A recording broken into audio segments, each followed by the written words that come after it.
Assalamualaikum warahmatullahi wabarakatuh. Perkenalkan, nama saya Nani Elbida dari kelas Manajemen 19A dengan NPM 19411085. Di sini saya akan kritika review sebuah film bertemakan pendidikan yang berjudul Sepatu Dahlan. Alasan saya mengangkat film ini karena saya mengagumi sosok Pak Dahlan Iskan.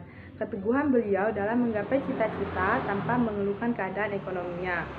Film ini menceritakan salah satu kisah mantan Menteri BUMN era 2011-2014, yaitu Pak Dahlan Iskan. Film ini dirilis pada tanggal 10 April 2014 dengan durasi film selama 98 menit, yang disutradarai oleh Beni Setiawan, diproduseri oleh Rizaluddin Kurnawan dan Deden Ridwan, serta diproduksi oleh perusahaan film Semesta Pro Expo, negara Indonesia dan berbahasa Indonesia.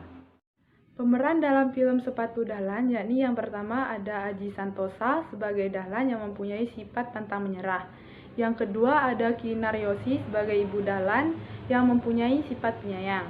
Dan ketiga ada Doni Damara sebagai Bapak Dahlan yang mempunyai sifat tegas tetapi penyayang. Film Sepatu Dahlan sendiri menceritakan seorang anak yang besar dari keluarga sederhana di Kebon Dalem, sebuah desa di Jawa Tengah, yang bernama Dahlan. Dari didikan seorang ayah yang selalu menerapkan kedisiplinan dan ketegasan, namun dengan penuh kasih sayang. Dahlan merupakan anak ketiga dari 4 bersaudara. 2 kakak perempuannya yang bernama Sowati dan Khosyatus yang bersekolah di perguruan tinggi Magetan, dan adiknya Zainuddin masih bersekolah di sekolah rakyat di kampung. Dahlan tidak pernah berhenti bermimpi untuk mempunyai sepatu dan sepeda. Kesederhanaannya tidak menyurutkan Dahlan pergi ke sekolah, walaupun telanjang kaki, serta berjalan puluhan kilometer untuk sampai di pesantren Takeran.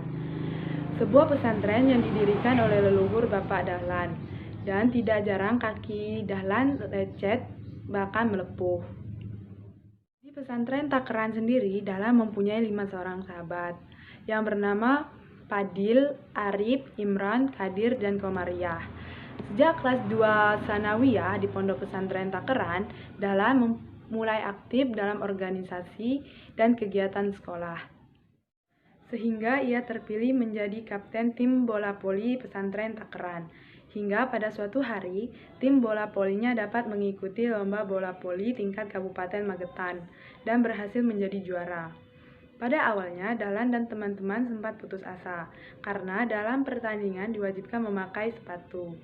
Sedangkan Dahlan tidak mempunyai sepatu. Untung saja Dahlan mempunyai sahabat yang baik hati yang mau berpatungan untuk membelikan sepatu bekas untuk Dahlan, dan di mana sepatu tersebut menjadi sepatu pertama Dahlan. Akan tetapi, ibu yang sangat ia cintai, yang merupakan seorang pembatik di kampungnya, tiba-tiba jatuh sakit dan akhirnya meninggal dunia karena bekerja terlalu keras. Beginilah hidup Dahlan, penuh keterbatasan, namun keterbatasan ini tidak membuatnya jatuh terpuruk, justru menjadi sebuah semangat hidup untuk lebih baik lagi. Kamu belum juga pakai sepatu. Memangnya harus, Ustadz? Ya Allah, kirimkan aku sepatu ya Allah. Amin. Saya memang menginginkan sepatu, Pak Ustadz. Tapi bukan begini caranya. Saya sudah menyusahkan banyak orang. Sekarang saya malu. Maaf, Pak. Saya tidak sengaja. Nggak sengaja. Kalau sengaja itu namanya kurang ajar. Kenapa perut saya diikat, Mas? Ya itu kan lapar, supaya perutmu tidak melilih. Jadi laki-laki harus kuat. Jangan gampang menangis. Aku bukan anak kecil lagi. Aku masih gede. Aku pengen bantu Bapak. Kalau disuruh milih, saya pilih mundur dari tim voli. Buat saya keluarga itu nomor 1, Mas. Ibu mau ngebut latih, weh. Biar ibu bisa ngumpulin uang buat kamu. Ibu janji, ibu akan membelikan kamu sepatu ya, Le. Saya, film tersebut mempunyai pesan moral ketakwaan dan keimanan seseorang, serta memiliki arti mensyukuri atas segala sesuatu yang kita punya dan kita dapatkan. Setiap film mempunyai nilai plus dan minusnya, tetapi menurut saya di film tersebut lebih banyak mengandung sisi positifnya. Setiap perlakuan dan permasalahan mempunyai makna dan arti tertentu. Kesimpulan, film tersebut mengajarkan kita bagaimana bisa lebih bersyukur atas segala kekurangan dan kelebihan yang kita punya.